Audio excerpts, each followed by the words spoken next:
फिर बांग्लादेश से जुड़ी एक बड़ी खबर आपको बता देते हैं कि बांग्लादेश की 12वीं संसद भंग हो चुकी है, क्योंकि अब तक बीते 24 घंटे में जो कुछ भी आपने बांग्लादेश में देखा कि किस तरीके से सियासी तख्तापलट हुआ और अब 12वीं संसद को भंग कर दिया गया है बांग्लादेश में, क्योंकि एक और जहां आर्मी टेक ओवर कर चुकी है, वहीं शेख हसीना बांग्लादेश छोड़कर के रवाना हो चुकी है। इस वक्त उन्होंने भारत से जब मदद की गुहार लगाई थी तो भारत ने उनके लिए मदद का हाथ आगे बढ़ाया और उन्हें आश्रय दिया गया है। लेकिन इस बीच बांग्लादेश को लेकर के जिस तरीके से लगातार खबरें मिल रही हैं, वह हिंसा अभी भी भड़की हुई है। हालांकि लोगों से एक और अपील की जा रही है कि शांति बनाए रखें, लेकिन अब 12वीं संसद के भंग होने की खबर मिल चुकी है। बांग्लादेश से ये खबर आपको बता रहे हैं। दरअसल ये पूरा मामला जो बांग्लादेश से सामने आया था रिजर्वेशन कोटा को लेकर के,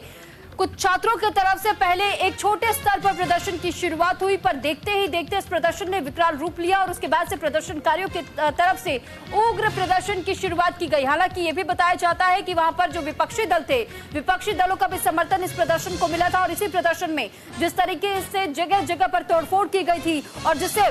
बांग्लादेश के फादर ऑफ द नेशन कहा जाता था, यानी मुजफ्फर रहमान का हम जिक्र कर रहे हैं, और उसी मुजफ्फर रहमान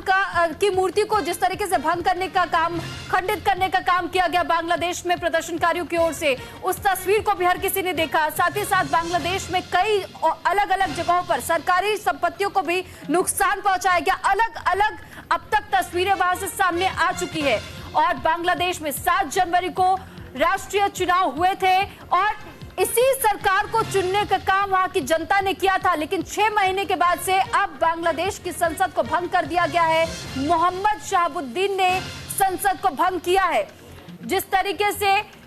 आम जनता ने बांग्लादेश की सरकार को नकार दिया और अब सत्ता से हाथ धोना पड़ गया शेख हसीना को। शेख हसीना को यहां तक बांग्लादेश भी छोड़ना पड़ गया। हालांकि उसके पहले से ही ये आरोप लगाए जा रहे थे कि जानबूझकर शेख हसीना की तरफ से कोटा खत्म नहीं किया जा रहा है, क्योंकि छात्रों की मांग थी कि अब तक जो कोटा सिस्टम रहा है बांग्लादेश में उसे रद्द किया जाना चाहिए। हालांकि ये मामला कई बार कोर्ट भी पहुंचा था, कोर्ट की प्रतिक्रियाएं भी सामने आई। एक बार इस पूरे मामले को लेकर फैसला बदला भी था, लेकिन फिर जब ये मामला सुप्रीम कोर्ट तक भी पहुंचा तब भी कोटा उसी तरीके से जारी करने की बात कही गई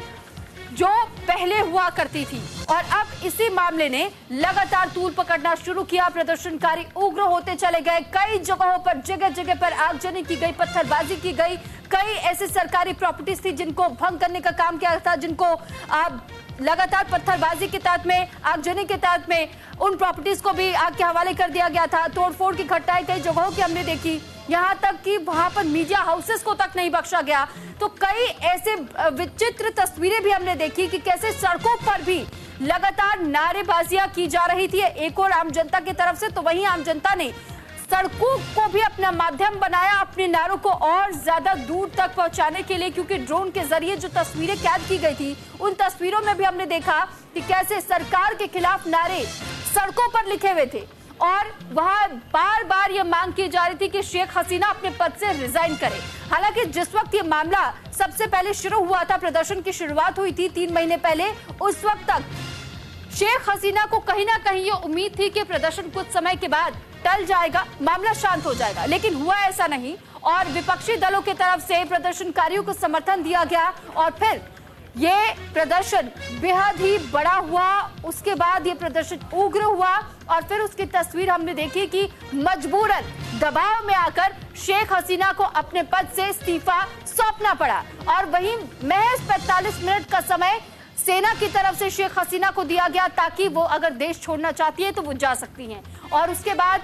सेना के ही विमान से उन्हें दिल्ली लाया गया और अब एक और जहां शेख हसीना को इस वक्त भारत में पनाह दी गई है, तो वहीं कई बड़े सवाल भी खड़े हो रहे हैं कि अगर बांग्लादेश में जो आज स्थिति है, उस स्थिति के बाद से आगे आने वाले समय में भारत पर इसका कितना असर पड़ेगा।